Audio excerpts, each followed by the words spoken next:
नमस्कार दोस्तों, आज मैं आपको करवा चौथ व्रत की संपूर्ण कहानी आरती सहित सुनाने जा रही हूँ। प्रेम से बोलिए करवा माता की जय हो, गणेश भगवान की जय हो, भोलेनाथ की जय हो, पार्वती माता की जय हो। एक साहूकार के 7 बेटे और एक बेटी थी। सातों भाई तथा बहन नित्य एक साथ प्रेम से भोजन किया करते थे।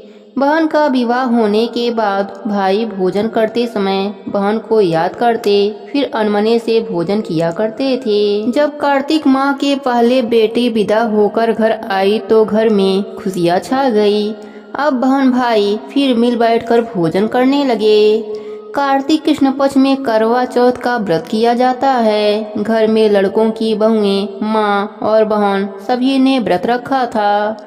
शाम को सातों भाई भोजन करने बैठे तो उन्होंने बहन को भोजन करने के लिए कहा। बहन बोली, आज वह तो चंद्रमा निकलने पर ही अर्घ देकर भोजन करेगी। भाई चुप होकर भोजन करने को तैयार हो गए, पर सबसे छोटा भाई बहन से बहुत प्यार करता था। उसने सोचा कि बहन चंद्र के निकलने तक कैसे भूखा रह सकेगी।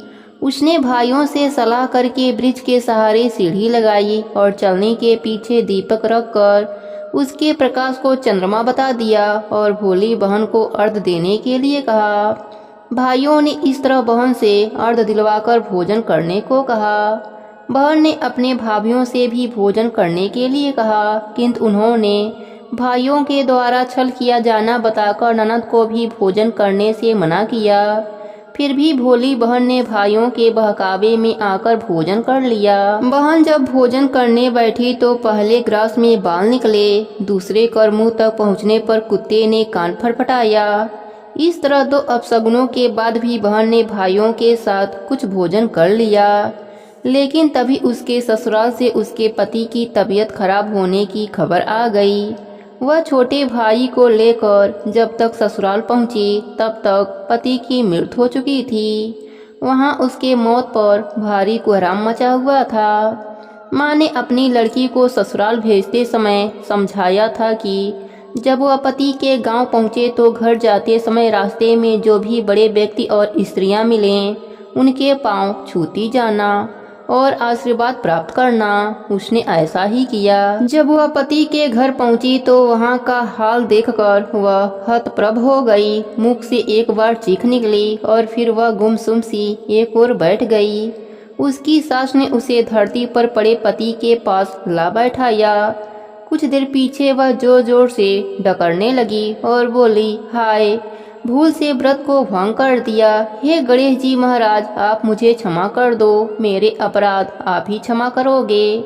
इस तरह वह कहती और जोर जोर से रोती जाती थी। तभी भगवान शंकर और माता पार्वती उधर से निकले। पार्वती जी ने हाल जानकर कहा, हे स्वामी, यह तो बहुत कम उम्र में ही विधवा हो रही है। यह अपना शेष जीवन कैसे काटेगी? प्रभु, आप कुछ कीजिए।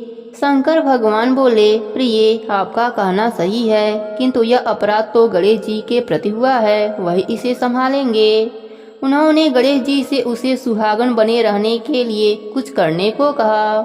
तब गणेश जी ने व्रत खंडन करने की उसके भूल को क्षमा कर दिया और कहा कि वह अब अगली करवा चौथ का व्रत करने में भूल न करे। तब उसका पति राम राम कहकर उठ बैठा और बोला, मैं तो आज बहुत सोया हूँ। घर में आनंद छा गया। बहू ने वर्ष के सभी चौथ माता के व्रत किए।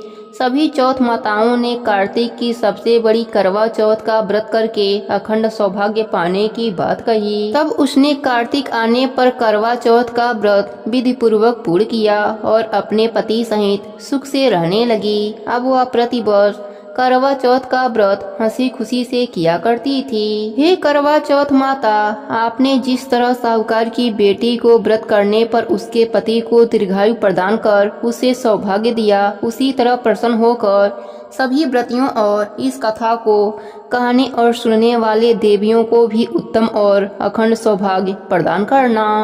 प्रेम से बोलिए करवा चौथ माता की जय हो, गणेश भगवान की जय हो।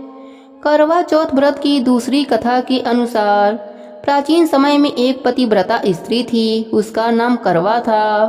वह अपने पति की सेवा करने में कोई कमी नहीं छोड़ती थी। एक बार कार्तिक कृष्ण पक्ष की चतुर्थी के दिन उसका पति जब नदी में स्नान कर रहा था तो एक मगरमच्छ उसका पैर पकड़कर नदी में ले जाने लगा। तब पति जोर जोर से करवा करवा कहकर पत्नी को मदद के लिए पुकारने लगा। पत्नी ने यह सब देखा तो उसने अपने साड़ी से एक सूत खींचकर मगर की ओर फेंक दिया।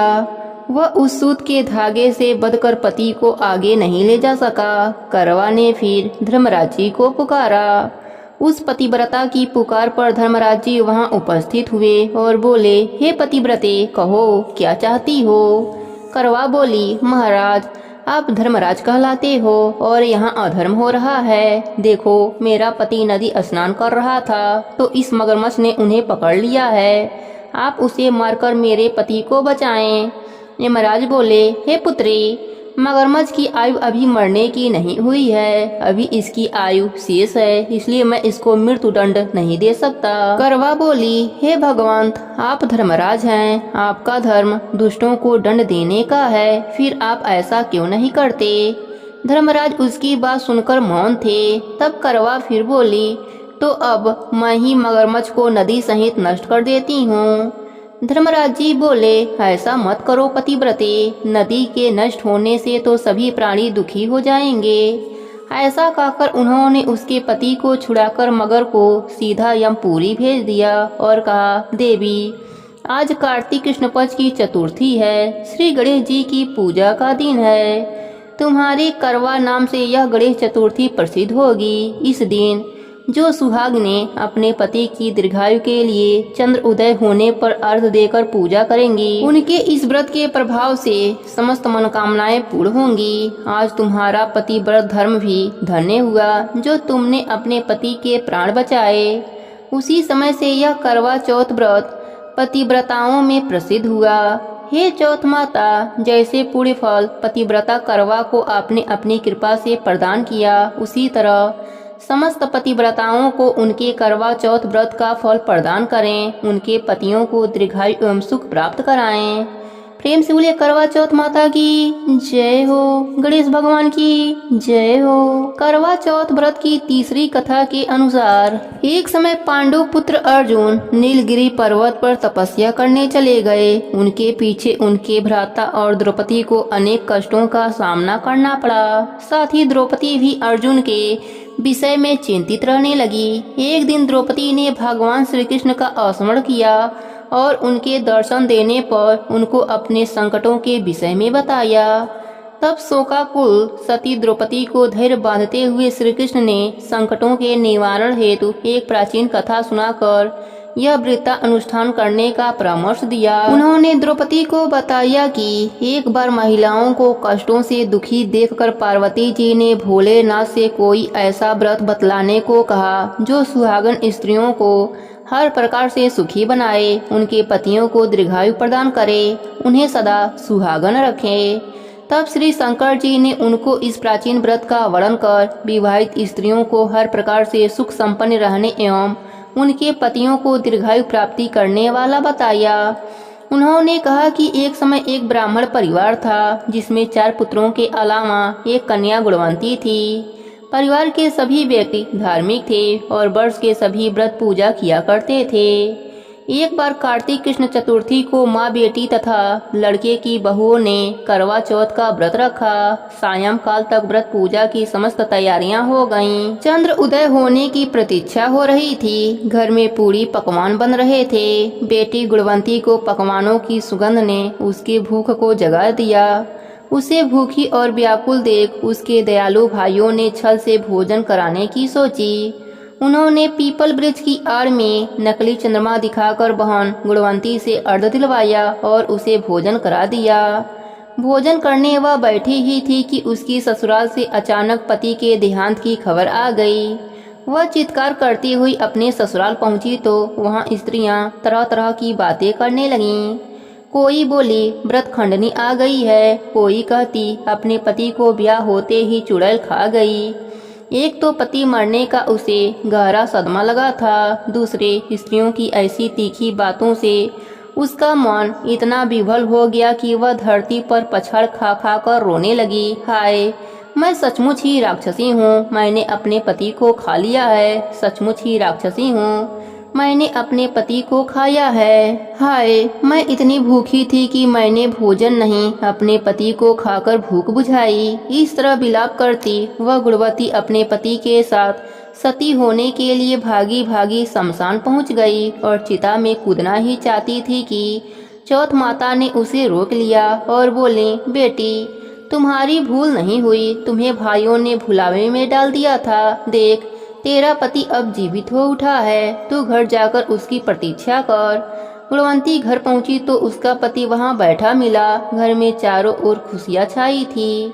स्त्रियां कहने लगी कि गुणवंती का पतिव्रत धन्य और सत्य है। तब गुणवंती सहित सब स्त्रियों ने अगली करवा चौथ व्रत आने पर व्रत कर विधि पूर्वक पारण करने का निश्चय किया। कार्तिक कृष्ण पक्ष में जब फिर करवा चौथ आया तो गुणवंती ने सब भांति विधि पूर्वक व्रत किया। श्री कृष्ण जी बोले, हे द्रौपदी, तुम भी इस व्रत को करके अपने समस्त संकट को दूर कर सकोगी। यह कार्तिक मास अगला ही मास है। तुम करवा चौथ व्रत को विधि पूर्वक करोगी तो अपने को सभी संकटों से मुक्त पाओगी। द्रौपदी ने करवा चौथ का व्रत विधि विधान से किया। करवा माता ने द्रौपदी के सारे संकट दूर कर दिया। हे करवा चौथ माता, जैसे आपने द्रौपदी पर अपनी कृपा करी, वैसे ही अपने सभी भक्तों पर अपनी कृपा बनाए रखना। सबके व्रत को पूर्ण करना। कहानी अधूरी हो तो पूरी करना, पूरी हो तो मान रखना।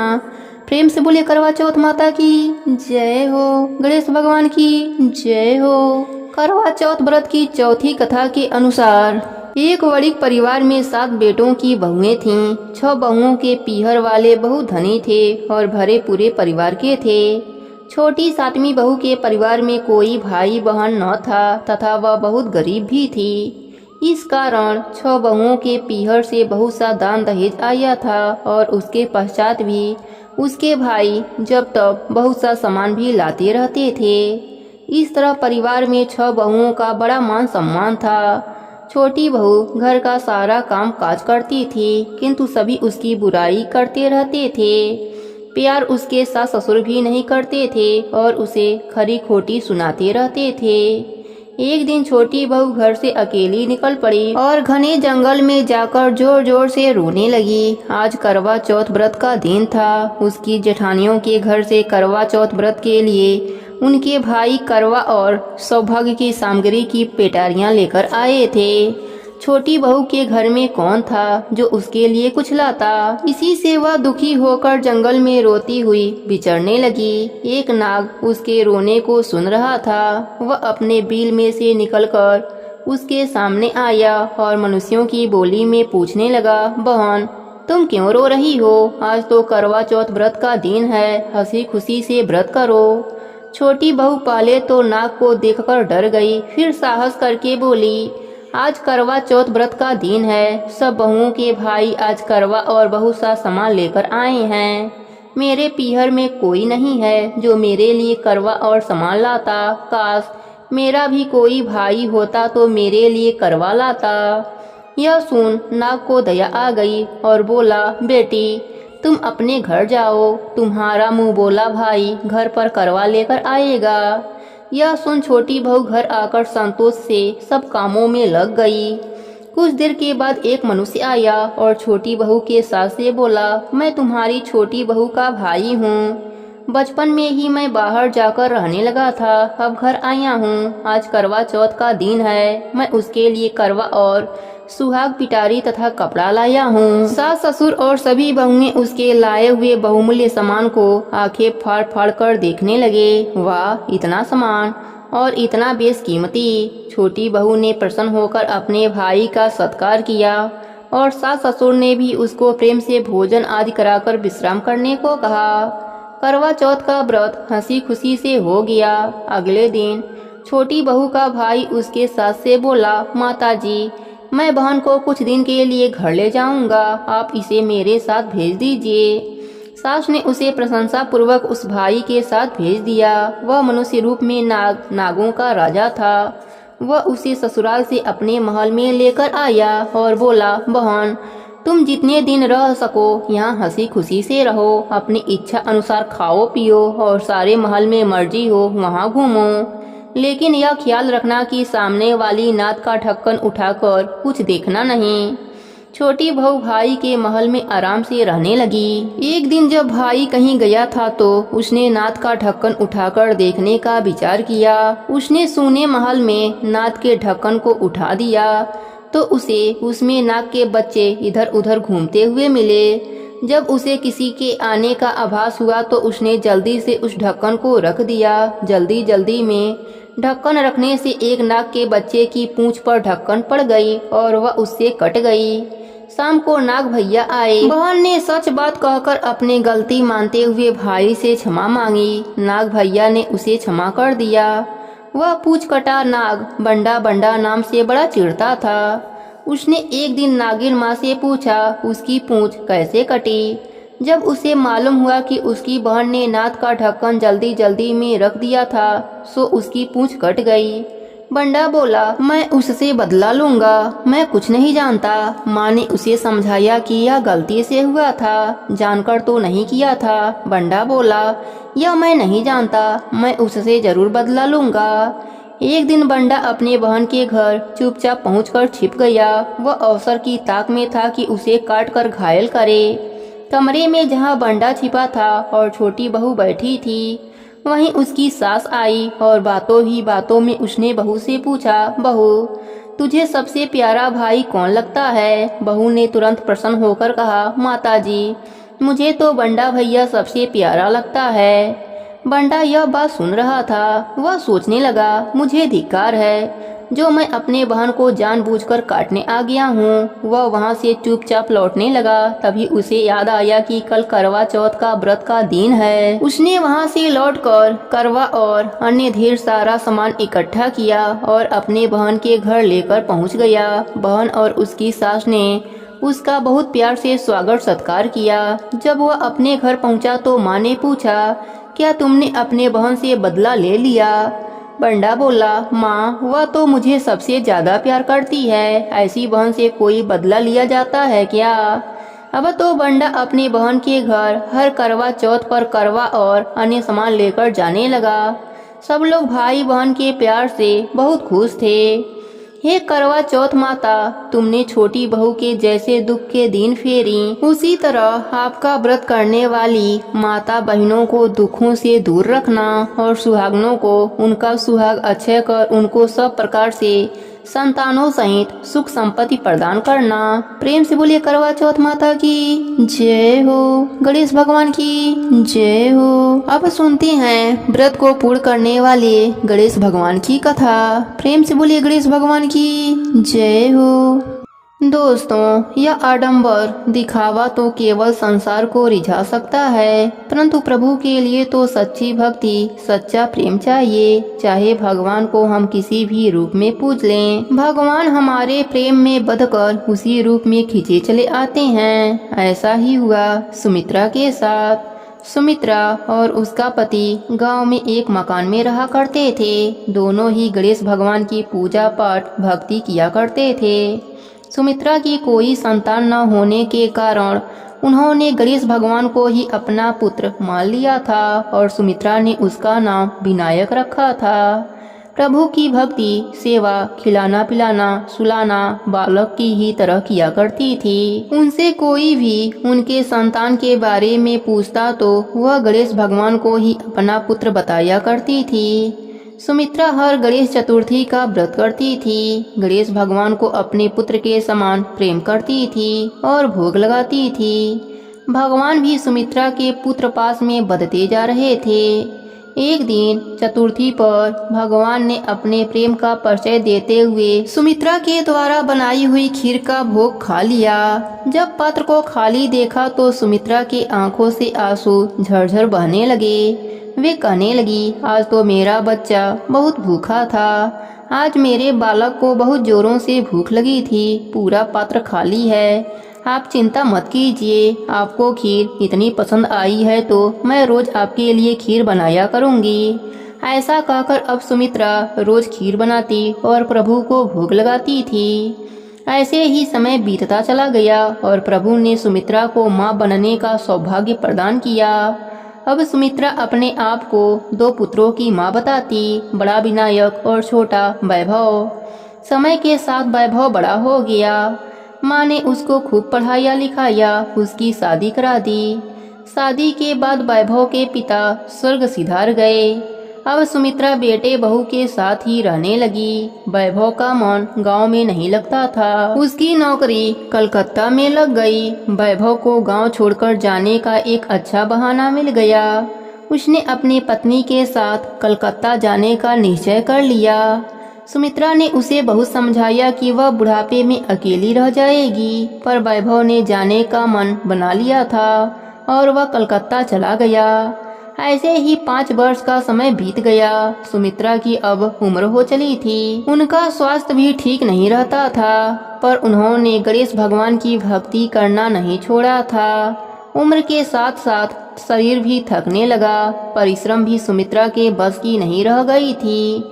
पुत्र विनायक से यह देखा नहीं जा रहा था कि मेरी माँ अब कैसे ढलती जा रही है, बीमार रहने लगी है। वह वैभव के हम उम्र बनकर कलकत्ता जा पहुँचे और वैभव से मिले। वैभव ने उनका परिचय पूछा तो भगवान ने कहा, वैभव, तुमने मुझे पहले नहीं देखा है। मैं तुम्हारे ही गांव का हूँ। मुझे तुम अपना बड़ा भाई समझो। मेरा नाम विनायक है।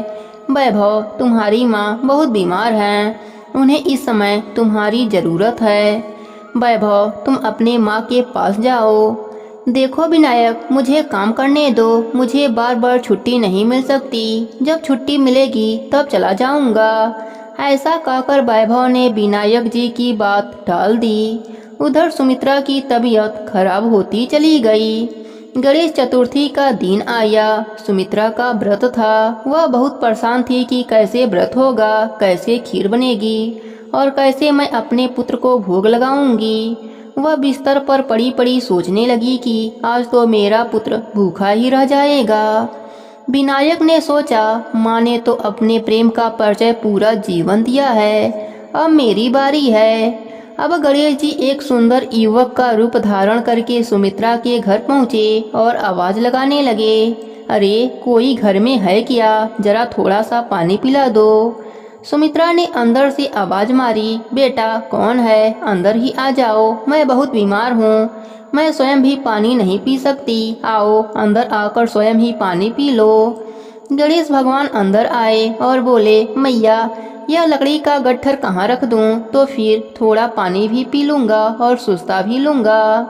पानी पीकर गणेश भगवान बोले, मैया बहुत भूख लगी है, क्या कुछ खाने को मिलेगा? मैया बोली, बेटा क्या नाम है तुम्हारा?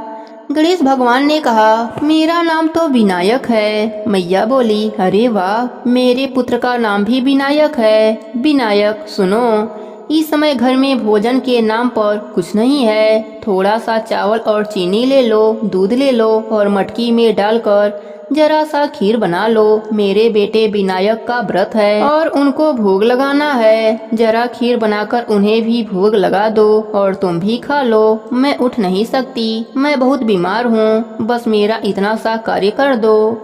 विनायक ने कहा, माँ इतना सा कार्य क्यों? मैं तो जब तक आपके पास रहूंगा जब तक आप ठीक नहीं हो जाती। अब गणेश भगवान एक बालक का रूप लेकर सुमित्रा के घर रहने लगे और दिन रात अपने माता का सेवा करने लगे। धीरे धीरे सुमित्रा का स्वास्थ्य ठीक हो गया। अब एक दिन विनायक जी बोले, माँ अब तुम बिल्कुल ठीक हो गई हो, अब मुझे जाना चाहिए। प्रेम भी और आशीर्वाद है कि आप जब तक जियोगी स्वस्थ ही रहोगी। आपको कोई कष्ट, कोई बीमारी नहीं होगी। आपके पास नौकर चाकर, धन्य धान सब कुछ होगा। आपको किसी के भी सहारे की आवश्यकता नहीं पड़ेगी। सुमित्रा रोने लगी और बोली, बेटा विनायक आप जा रहे हो तो कब आओगे? तुम्हें जाने देने का मन नहीं कर रहा है। माँ आप जब याद करोगी मैं आ जाऊंगा। यह कहकर गणेश भगवान घर से विदा होने लगे। वह आगे आगे चलते जा रहे हैं और पीछे पीछे सुमित्रा का घर धन्य धन से भरता जा रहा था। विनायक जी के जाने के बाद सुमित्रा ज्यों ही अपने घर की तरफ पलटी तो देखा घर के स्थान पर महल बन गया है, धन्य धन से परिपूर्ण हो गया है। सुमित्रा को समझते देर न लगी कि इतने दिन से जो घर में रह रहा था वह और कोई नहीं स्वयं उसके पुत्र गणेश भगवान जी थे। वह भागी भागी घर के मंदिर में गई तो देखा प्रभु ने चरण चिन्ह मंदिर में छोड़ गए हैं। वह चरण चिन्हों को पकड़कर खूब रोने लगी और कहने लगी, हे प्रभु, जिनके दर्शन पाने के लिए जीवन भर ललायित रही, आज उन्हीं से अपनी सेवा कराई। जिस पुत्र को लाड करने के लिए बेचैन रहती थी, आज उसी पुत्र से मैंने अपनी सेवा कराई। भगवान ने सुमित्रा को सपने में दर्शन दिया और कहा, माँ, यह सारा धन्य धन आपके लिए है। मैं इसी तरह पुत्र की भांति आपसे मिलने आता रहूँगा। आप अपना जीवन यापन अच्छे से कीजिए और आप मरने के बाद मेरे साथ मेरे लोक में वास करेंगी। इतना कहकर गणेश भगवान अंतर ध्यान हो गए। अब सुमित्रा दान धर्म का खूब कार्य करती। पूरा गांव सुमित्रा का था और सुमित्रा पूरे गांव की हो गई। हे गणेश जी महाराज, जैसी कृपा आपने सुमित्रा पर करी वैसे ही अपने सभी भक्तों पर अपनी कृपा बनाए रखना। सबके व्रत को पूर्ण करना, कहानी अधूरी हो तो पूरी करना, पूरी हो तो मान रखना। प्रेम से बोलिए गणेश भगवान की जय हो, करवा चौथ माता की जय हो, भोलेनाथ की जय हो, पार्वती माता की जय हो। अब सुनते हैं व्रत की आरती। प्रेम से बोलिए करवा माता की जय हो, गणेश भगवान की जय हो। कर्पूरे गौरम करुणावतारम संसारी सारम भुजगेन्द्रहारम सदा वसंतम हृदयारविन्दे भवं भवानी सहितं नमामि। तमेव माता च पिता तमेव बन्धुश्च सखा तमेव विद्या द्रविडं तमेव सर्व मम देव। प्रेम से बोलिए करवा माता की जय हो। जय करवा मैया माता, जय करवा मैया। जो व्रत करी तुम्हारा पार करो नैया। ओम जय करवा मैया माता, जय करवा मैया। सब जग की हो माता, हो तुम ही रुद्राणी। यश तुम्हारा गावत जग के सारे प्राणी। ओम जय करवा मैया माता, जय करवा मैया। जो व्रत करें तुम्हारा पार करो नैया। कार्तिक कृष्ण चतुर्थी जो नारी व्रत करती, दीर्घायुपति होवे दुख सारे हरती। ओम जय करवा मैया माता, जय करवा मैया। जो व्रत करे तुम्हारा पार करो नैया। होए सुहागिनी नारी सुख संपत्ति पामी। गणपति बड़े दयालु विघ्न सभी नासे। ओम जय करवा मैया माता, जय करवा मैया। जो व्रत करे तुम्हारा पार करो नैया। करवा मैया की आरती व्रत करे जो गामी। व्रत उनका हो पूरन सब सुख संपत्ति पामी। ओम जय करवा मैया माता, जय करवा मैया। जो व्रत करे तुम्हारा पार करो नैया, पार करो नैया।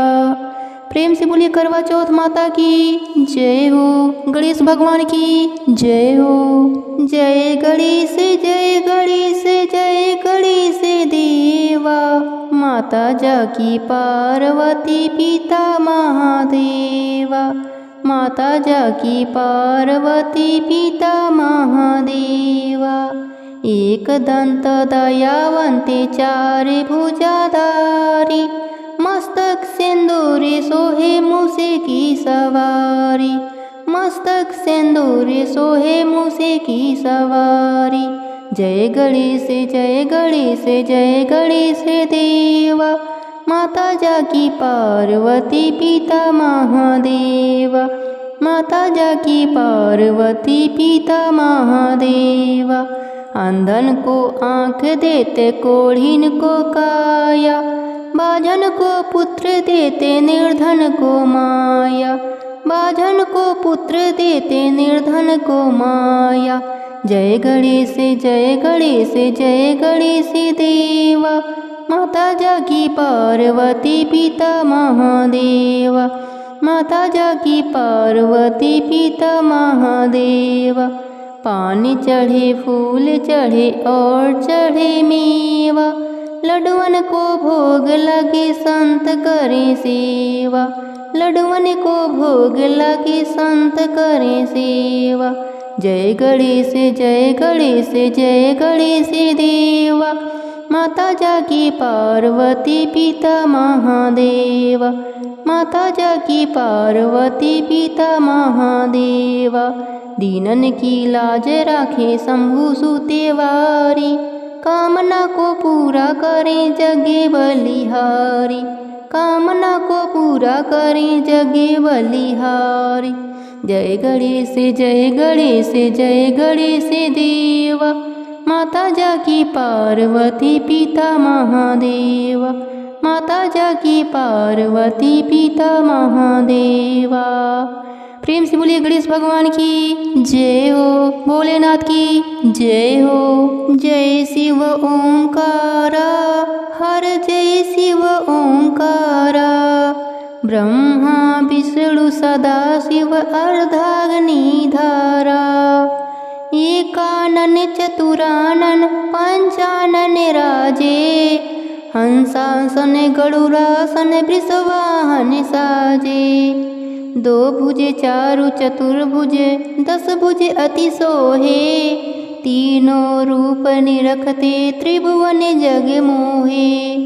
अच्छी माला बनी माला मुंडी माला धारी, चंदन मृग मद सोहे भाले शुभकारी। श्वेतांबर पीतांबर बाघंबर अंगे, सनकादिक ब्रह्मादिक भूतादिक संगे। करके मध्य कमंडल चक्र त्रिशूल धरेता, जग करता जग हरता जग पालन करेता। ब्रह्मा विष्णु सदा शिव जानत अविवेका, प्रणवाक्षर के मध्य यह तीनों एका। त्रिगुण स्वामी जी की आरती जो कोई नरे गावे, कह शिवानंद स्वामी मन वांछित फल पावे। प्रेम से बोलिए भोलेनाथ की जय हो, पार्वती माता की जय हो, गणेश भगवान की जय हो। अब सुनते हैं क्षमा प्रार्थना। हे गणेश जी महाराज, हे करवा चौथ माता, मैं आपको ना बुलाना जानती हूँ और ना विदा करना जानती हूँ, पूजा करना भी नहीं जानती। कृपया करके मुझे क्षमा करें। मुझे न मंत्र आता है न ही कोई क्रिया आती है। मैं भक्ति करना भी नहीं जानती, यथासंभव पूजा कर रही हूँ। कृपया मेरी भूल को क्षमा कर इस पूजा को पूर्णतया प्रदान करें। हमको पता है आप हर जगह हैं, आपको न आमंत्रित करना पड़ता है न विदा करना पड़ता है। यह जरूरी नहीं कि पूजा पूरी तरह से शास्त्रों में बताए गए नियमों के अनुसार ही हो। मंत्र और क्रिया दोनों में चूक हो सकता है। इसके बावजूद चूंकि मैं भक्त हूँ और पूजा करना भी नहीं जानती हूँ, मुझसे चूक हो सकती है। लेकिन हे करवा चौथ माता, हे गणेश जी महाराज, आप मुझे क्षमा करें, मेरे अहंकार को दूर करें, मैं आपके शरण में हूँ। प्रेम से बोलिए करवा चौथ माता की जय हो, गणेश भगवान की जय हो।